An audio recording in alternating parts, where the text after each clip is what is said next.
네, 오늘은 인생의 항로를 주관하시는 하나님이라는 제목으로 하나님 말씀 전하도록 하겠습니다. 시간이 지나다 보니까 어느덧 2025년의 마지막 주일, 송년주일을 맞이하게 되었습니다. 여러분, 지난 한 해 어떠셨어요? 돌이켜보면 하나님의 은혜 안에서 지나온 시간들이 참으로 감사하였습니다. 기쁨과 또 보람, 형통의 시간들을 우리가 보내기도 하고, 때로 눈물 나는 일들도 있었죠. 애통하고 탄식할 일도 있긴 하였습니다. 그렇지만 모든 순간에 우리 하나님께서 함께 해주셔서 임마누엘로 동행해 주셔서 우리는 한 해의 끝자락에 있게 되었습니다. 한 해 동안 열심히 살아오시느라고 수고하고 애쓰신 우리 성도들께 하나님께서 위로해 주시고 복 주시기를 기원합니다. 그리고 오늘까지 인도해 주신 하나님의 은혜가 연말에도 또 내년에도 변함없이 함께 하셔서 우리를 승리의 길로 인도해 주실 줄로 믿습니다. 하나님은 우리 아버지가 되십니다. 아버지라 함은 우리의 아버지, 어머니를 다 포함한 의미의 아버지입니다. 우리 생명의 근원이라는 뜻이죠. 우리는 모두 하나님의 자녀들입니다. 하나님의 아들이요, 하나님의 딸입니다. 하나님의 자녀다 하는 그 의미는 우리가 하는 일마다 잘 되고 형통하고 문제없다, 그런 뜻이 아니고, 우리 살아가는 삶의 모든 여정 속에서 우리의 아버지 되시는 하나님께서 함께 계신다 하는 의미입니다. 하나님의 자녀에게는 형통한 날에도 함께 해주시고 곤고한 날에도 함께 해주시는 것입니다. 임마누엘 하나님, 우리와 함께 하시는 하나님이십니다. 그것이 바로 우리가 하나님의 자녀다, 하나님이 우리의 아버지시다 하는 말의 의미가 되겠습니다. 예수님께서 태어나시고 있었던 일을 오늘 우리가 함께 읽었습니다. 하나님의 아들이 영화, 유아 때 겪었던 일들을 오늘 말씀을 통해 살펴보게 될 것입니다. 하나님께서 우리와 어떻게 함께 하시고 어떻게 우리의 아버지 되시는지 말씀을 통해서 살펴보도록 하겠습니다. 먼저 13절의 말씀 보겠습니다. 그들이 떠난 후에 주의 사자가 요셉에게 현몽하여 이르되, 헤롯이 아기를 찾아 죽이려 하니 일어나 아기와 그의 어머니를 데리고 애굽으로 피하여 내가 내게 이르기까지 거기 있으라 하시니. 아멘. 주의 사자가 요셉의 꿈에 찾아왔습니다. 하나님의 천사가 찾아왔다는 것이죠. 꿈에 주의 사자가 찾아온 것은 이번이 처음은 아닙니다. 마태복음 1장 20절 이하에 보면 요셉이 약혼한 처녀 마리아가 임신한 사실을 알고 가만히 파혼을 하려고 할 때, 그때 주의 천사가 요셉의 꿈에 나타나서 이렇게 얘기했었습니다. 다윗의 자손 요셉아, 두려워하지 말고 마리아를 내 아내로 맞아들여라. 그 태중에 있는 아기는 성령으로 말미암은 것이다. 마리아가 아들을 낳을 것이니 너는 그 이름을 예수라고 하여라. 그가 자기 백성을 그들의 죄에서 구원하실 것이다. 천사가 전해준 이 말을 듣고 요셉은 마리아를 데려왔고, 그리고 아이가 태어나게 되자 이름을 예수라고 지어 주었습니다. 그 천사가 다시 요셉의 꿈에 나타났습니다.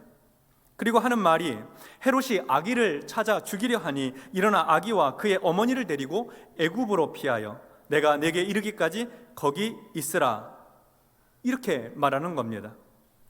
헤롯 대왕이 아기 예수님을 찾아 죽이려고 한다는 것이에요. 너무나 충격적인 소식이죠. 아기 예수님은 성령으로 잉태된 구원자요 메시아이신데 태어나자마자 죽음의 위협을 겪게 된 것입니다. 하나님의 아들이신데 태어난 지 얼마 되지 않아 위험한 상황에 놓인 것이죠. 그것도 절대 권력자 왕으로부터 죽임을 당할 위험에 처하게 된 것입니다. 하나님의 아들인데 말이죠. 태어난 지 얼마 되지 않았는데 말이죠. 참 이해하기 쉽지가 않습니다. 그리고 헤롯이 아기를 죽이려 하니 아기를 데리고 그 어머니와 함께 피하라고 하는데 피할 곳이 애굽입니다. 헤롯의 손길이 닿지 않은 나라로 보낸 그것은 이해가 되는데 하필 그 나라가 애굽이에요. 애굽이 어떤 나라입니까? 이스라엘 백성들이, 그 조상들이 종살이하던 땅입니다. 430년 동안이나 노예로 살던 흑암의 땅이에요. 그곳으로 피신을 하라고 하였습니다. 마음 내키지 않는 일입니다. 아기는 태어난 지 얼마 되지 않는 핏덩이입니다. 그 어머니는 해산한 지 얼마 되지 않아서 먼 거리 여행하는 거 어려운 형편이에요. 말씀에 순종하기에는 상황과 환경 모두 맞지 않습니다. 더구나 하나님의 아들인데 이렇게 피난을 가야 하나? 천사의 말은 이해하기 쉽지 않았고 애굽으로의 피신은 더욱 마음 내키지 않는 일이었습니다. 요셉 어떻게 했을까요? 14절과 15절을 보겠습니다. 요셉이 일어나서 밤에 아기와 그의 어머니를 데리고 애굽으로 떠나가 헤롯이 죽기까지 거기 있었으니 이는 주께서 선지자를 통하여 말씀하신 바 애굽으로부터 내 아들을 불렀다 함을 이루려 하심이라. 요셉은 하나님이 보낸 천사의 말을 따라 순종하였습니다. 밤에 아기 예수님과 그의 어머니 마리아를 데리고 애굽을 향해 떠났습니다. 그 길이 얼마나 고생스러웠을까요? 애굽에 도착해서도 그곳에 머물러 사는 일이 쉽지 않았을 것입니다. 언어와 문화가 다르고 애굽 사람들 눈에 요셉과 그 가족은 이방인이었습니다. 급하게 애굽으로 가느라고 돈도 별로 없었어요.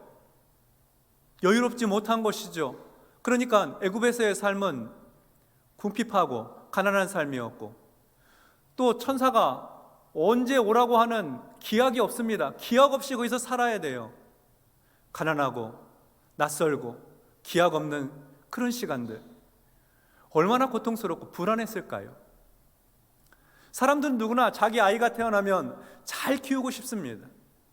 특히 첫째 아이는 처음 키우기도 하지만 그러나 정성을 다해서 아이를 잘 키우고 싶은 게 부모 마음 아닙니까? 그런데 요셉과 마리아는 상황과 형편이 그렇게 할 수가 없어요. 불안정한 상황입니다. 그런 곳에서 지내야 하니까 얼마나 두렵고 떨렸겠습니까? 요셉과 마리아 아기 예수님은 헤롯 대왕이 죽기까지 애굽에 머물러 살아야 했습니다. 마태복음을 쓴 마태는 우리 상식으로 이해하기 어려운 이 일련의 일들이 하나님께서 선지자를 통하여 말씀하신 바가 이루어진 것이다. 선지자를 통해 하나님 말씀하신 것이 이런 과정을 통해 이루어졌다. 이렇게 말씀했습니다. 그 선지자가 하신 말씀이 무엇인가? 애굽에서부터 내 아들을 불러내었다 하는 말씀이에요. 그러니까 애굽에 가서 살아야 애굽에서부터 내 아들을 불러내죠. 이 말씀은 구약성경 호세아 11장 1절의 말씀입니다. 이렇게 기록되어 있어요. 이스라엘이 어렸을 때에 내가 사랑하여 내 아들을 애굽에서 불러냈거늘 내 아들을 애굽에서 불러냈거늘. 이 말씀이 예수님께 성취되었다 하는 얘기입니다. 요셉과 마리아 아기 예수님이 애굽으로 가게 된 것은 하나님의 섭리와 계획 속에서 하나님 말씀대로 이루어진 것이다. 이런 말씀을 하고 있는 겁니다. 고난의 상황조차 다 우리가 이해할 수 없는 환경조차도 하나님의 주권 안에 주관하심 아래 있었다 하는 얘기죠. 이어서 16절을 보겠습니다. 이에 헤롯이 박사들에게 속은 줄 알고 심히 노하여 사람을 보내어 베들레헴과 그 모든 지경 안에 있는 산의 아이를 박사들에게 자세히 알아본 그 때를 기준하여 2살부터 그 아래로 다 죽이니. 동방박사들이 헤롯 대왕을 찾아왔었죠. 유대인의 왕으로 나신 분이 어디 계십니까? 우리가 그의 별을 보고 그에게 경배하러 왔습니다. 당시 헤롯 왕은 박사들에게 그곳이 베들레헴이라는 사실을 알려주고 가서 찾거든 나에게도 좀 알려달라고 그랬습니다. 나도 가서 그에게 경배하고 싶다고. 그래서 동방박사들을 베들레헴으로 보냈는데 시간이 아무리 지나도 동방박사들이 돌아오지를 않는 겁니다. 기다리고 기다려도 돌아오지 않는 거예요. 그러니까 화가 나기 시작했습니다. 아주 매우 화가 나서 사람들을 베들레헴으로 보냈습니다. 그리고 동방박사가 찾아와서 얘기했던 그 시점에서부터 2살 남자아이들을 베들레헴 인근 지역에 있는 모든 2살 이하의 남자아이들을 다 죽여버렸습니다. 잔인한 일을 범했습니다. 헤롯은 나 외에 다른 왕은 있을 수 없다 하고 권력에 아주 집착한 미친 왕이었습니다. 잔인하기 이를 데 없는 비극이 베들레헴에서 일어났습니다. 영아 학살 사건. 권력에 집착한 인간이 이토록 잔인합니다. 우리는 세상에서 일어나는 비참한 사건을 다 이해하거나 모두 해석할 만한 능력이 우리에게는 없습니다. 그저 함께 아픔 당한 이들과 같이 아파하고 탄식하며 눈물 흘리는 이들과 같이 울어줄 뿐입니다. 마태는 이 참혹한 사건을 구약의 선지자 예레미야의 예언의 말씀과 연결시킵니다. 예레미야 31장 15절의 말씀입니다. 여호와께서 이와 같이 말씀하시니라. 라마에서 슬퍼하며 통곡하는 소리가 들리니 라헬이 자기 그 자식 때문에 애곡하는 것이라. 그가 자식이 없어져서 위로받기를 거절하는도다. 라마에서, 라마는 지리적으로나 상징적으로 중요한 의미가 있는 장소입니다. 라마는 예루살렘에서 북쪽으로 약 8km 정도 떨어져 있는데 베들레헴에서도 가까운 곳입니다. 높은 곳, 언덕이라는 뜻을 가지고 있습니다. 역사적으로 보면 이스라엘이 바벨론에 패망하고 바벨론의 포로로 끌려가는 사람들이 많이 있었는데 이 포로들을 모으는 곳, 포로들을 집결시키는 곳이 바로 라마였습니다. 포로 수용소가 되었고 그리고 그곳에서 가족들과 이별하고 헤어지는 슬픔의 장소였죠. 그로부터 800년 정도 더 거슬러 올라가 보면 그곳은 라헬이, 야곱이 사랑했던 아내죠. 라헬이 아들 베냐민을 낳다가 죽은 장소가 바로 그 라마입니다. 그 근처에 라헬의 무덤이 있습니다. 그러니까 이 말씀은 무슨 뜻이냐 하면 라마에 이스라엘 백성들이 포로로 끌려가면서 헤어지거나 죽은 어린 자녀들이 있는데 그 어린 자녀들로 인해서 슬퍼하는 그 어머니들의 슬픔과 애통을 무덤에 묻혀있는 라헬이 슬퍼하고 애통하고 고통받고 있는 것으로 상징적인 시적인 언어로 표현을 한 것이죠. 마태복음의 맥락에서 보면 베들레헴 인근에서 학살당한 그 어린 자녀들의 어머니의 그 비통함이 라마에서 슬피 울었던 바벨론 포로로 보내는 그 어머니들의 비통함이요 그리고 라헬의 비통함이었다, 그렇게 보고 있는 것입니다. 하나님은 그 슬픔의 자리에 그들과 함께 계셨습니다. 하나님은 그 애통의 자리에, 그 고통, 가슴 찢어지는 그 자리에 우리 하나님은 그곳에 함께 하시면서 그들과 함께 울고 계셨던 것입니다. 마태는 이 사건을 예레미야서의 말씀을 가지고 해석하고 있는 것이죠. 그 말씀이 이렇게 이루어졌다 하고 말씀했습니다. 이어서 19절과 20절 말씀 보겠습니다. 헤롯이 죽은 후에 주의 사자가 애굽에서 요셉에게 현몽하여 이르되 일어나 아기와 그의 어머니를 데리고 이스라엘 땅으로 가라. 아기의 목숨을 찾던 자들이 죽었느니라 하시니. 주의 사자, 천사가 다시 요셉의 꿈에 나타났습니다. 그리고 하는 말이 아기의 목숨을 찾던 헤롯이 죽었다 하는 소식을 전해주었습니다. 이제 이스라엘로 돌아가도 좋다는 것이죠. 역사 자료에 의하면 헤롯 대왕은 BC 4년에 죽은 것으로 되어 있습니다. 올해가 AD 2025년, 서기 2025년인데요. 이 서기법을 개발한 사람이 6세기에 디오니시우스 엑시구스라는 사람이 고안을 했습니다. 그런데 역사 시간을 잘못 계산해서, 당시에는 역사 자료가 충분하지 못했고 그가 수집할 수 있는 자료가 말이죠. 그러다 보니까 예수님의 탄생 시점을 약 4년 내지 5년 정도 늦게 설정한 것으로 평가하고 있습니다. 그러니까 예수님 탄생하시고 얼마 지나지 않아서 영아 학살 사건이 있었고 곧이어 그 헤롯 대왕이 죽었다. 이 모든 일이 1, 2년 내외의 시간에 이루어졌다라고 보는 것이 합리적일 것 같습니다.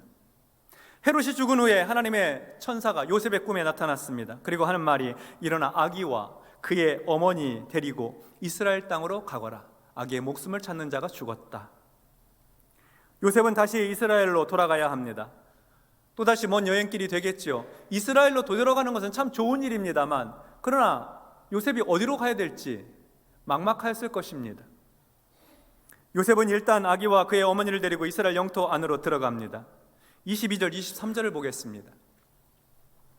그러나 아켈레오가 그의 아버지 헤롯을 이어 유대의 임금됨을 듣고 거기로 가기를 무서워하더니 꿈에 지시하심을 받아 갈릴리 지방으로 떠나가 나사렛이란 동네에 가서 사니 이는 선지자로 하신 말씀에 나사렛 사람이라 칭하리라 하심을 이루려 함이로라. 아멘. 요셉이 아기 예수님과 마리아를 데리고 이스라엘로 다시 돌아왔는데 들리는 소문이 헤롯 대왕의 아들 아켈라오가 그의 아버지 헤롯을 이어 유대의 임금이 되었다는 얘기를 듣게 됩니다. 헤롯 대왕이 죽고 로마의 황제는 헤롯 대왕의 세 아들에게 유대 땅 전체를 3등분 분할해서 통치하도록 하였습니다. 아켈라오는 유대, 사마리아, 이두메 지역을 다스렸어요. 그러니까 베들레헴과 예루살렘 그 남부 지역과 그 다음에 북쪽에 있는 사마리아를 다스리도록 했다는 거죠. 그러니까 요셉과 마리아는 두려워서 베들레헴으로 돌아가지 못하는 거예요. 걱정하고 있을 그때에 꿈에 하나님의 천사가 또 나타납니다. 그리고 가르쳐 주었어요. 갈릴리로 가서 살아라. 그래서 북쪽에 올라가서 나사렛이라는 동네에 머물러 살게 됩니다. 나사렛은 갈릴리 남서쪽에 위치한 작은 마을입니다. 마태는 예수님이 이렇게 나사렛에서 가서 살게 된 것이 구약의 선지자의 말씀을 이루려 했다고 그렇게 말씀했습니다. 메시아는 나사렛 사람이라고 불려지게 될 것이다. 이 말씀은 이사야 11장 1절의 말씀을 근거로 합니다.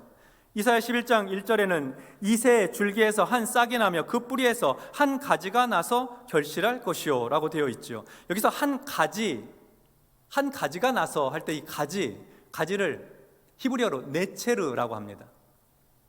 네체르, 나사렛, 무슨 상관이 있을까요? 히브리어는 자음만 가지고 되어 있어요. 원래 히브리어는. 그러니까 기역, 니은, 디귿, 리을만 가지고 단어를 만들고 문장을 만드는 거예요.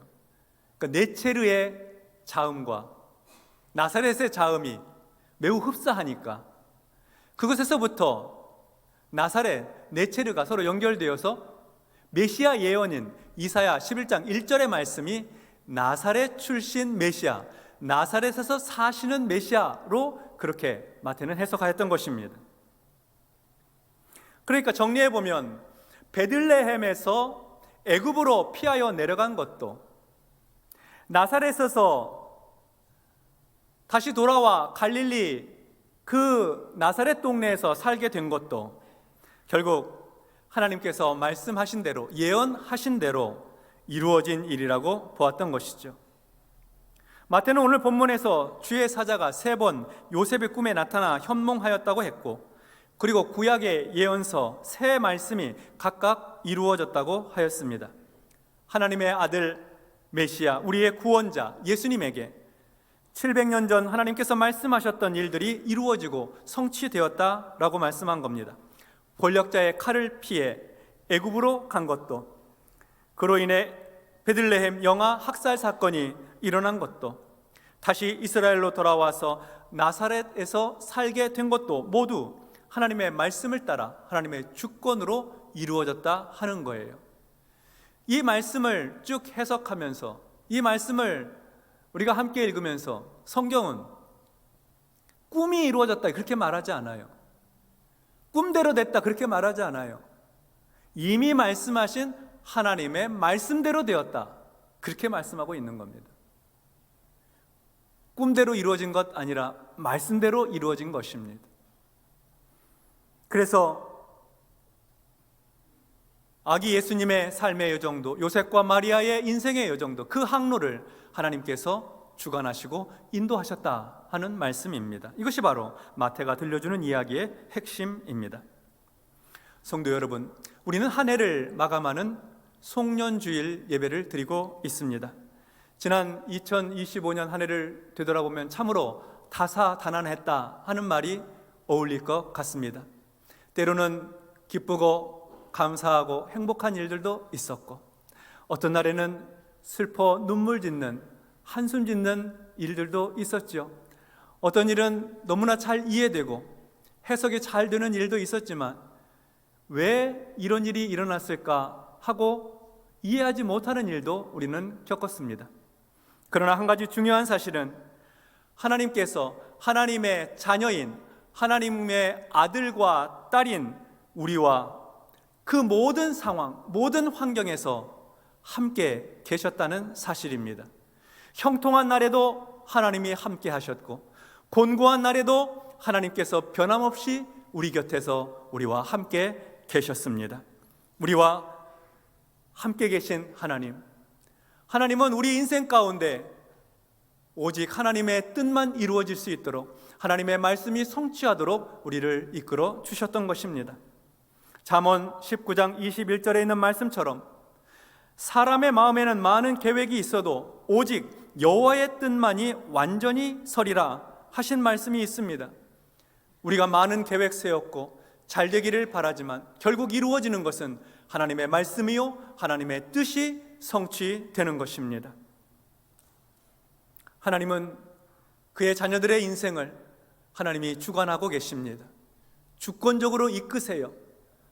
우리 인생의 항로를 내가 운행하고 있는 것 같지만 하나님께서 이끄시는 거예요.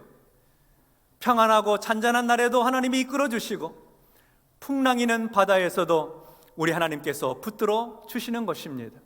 그리고 그 모든 일은 하나님의 말씀대로, 하나님의 뜻대로 성취되어 가는 것입니다. 이사야서 55장 10절로 11절의 말씀을 보면 이렇게 되어 있습니다. 우리 말씀 같이 합독하겠습니다. 이는 비와 눈이 하늘로부터 내려서 그리로 되돌아가지 아니하고 땅을 적셔서 소출이 나게 하며 싹이 나게 하여 파종하는 자에게는 종자를 주며 먹는 자에게는 양식을 줌과 같이 내 입에서 나가는 말도 이와 같이 헛되이 내게로 되돌아오지 아니하고 나의 기뻐하는 뜻을 이루며 형통함이니라. 아멘. 하늘에서 비와 눈이 내려서 다시 하늘로 바로 돌아가지 않고 그 비와 눈이 땅을 적셔서, 그래서 싹이 나게 하고 종자를 기다리는 사람에게는 씨를 주고 음식을 기다리는 사람들에게는 열매를 주는 것처럼, 하나님의 말씀이 선포되면 그냥 사라지거나 허공에 흩어지는 것이 아니고 그 말씀대로 이루어지고 성취된다는 것입니다. 하나님의 말씀대로 형통하게 된다는 것이에요.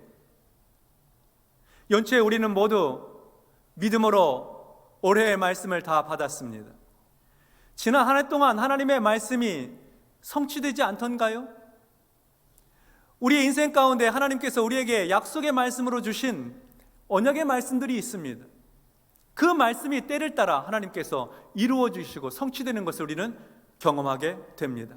결국 우리 인생의 항로를 주관하시는 분은 하나님이십니다. 우리와 늘 함께 하시면서, 임마누엘로 함께 하시면서 우리 인생길을 인도하시는 것입니다. 공고한 날에도 인도하실까요? 그럼요. 슬프고 애통하고 탄식하는 날에도, 한숨 짓는 날에도, 남몰래 눈물 흘리는 그 날에도 하나님은 그곳에 함께 하시면서 우리를 인도하고 계시는 것입니다. 올해 그렇게 인도해 주신 하나님께서 새해에도 변함없이 함께 해주시고 우리 평생에 우리 인생의 항로를 주관해 주실 줄로 믿습니다. 임마누엘 하나님의 은총이 여러분 모두에게 함께 하시기를 주님의 이름으로 축원합니다. 기도하겠습니다. 하나님 아버지, 감사합니다. 갈 바를 알지 못해서 방황할 때조차도 하나님은 하나님의 말씀과 계획과 섭리를 따라 우리 인생을 주관하시는 하나님이십니다. 믿음으로 고백하오니 임마누엘 하나님, 우리 인생의 항로를 주관하시고 인도하여 주시옵소서. 새해에도 변함없이 하나님의 은총 안에 살아갈 수 있도록 주님 말씀만 붙들게 하옵소서. 예수님의 이름으로 기도하옵나이다. 아멘.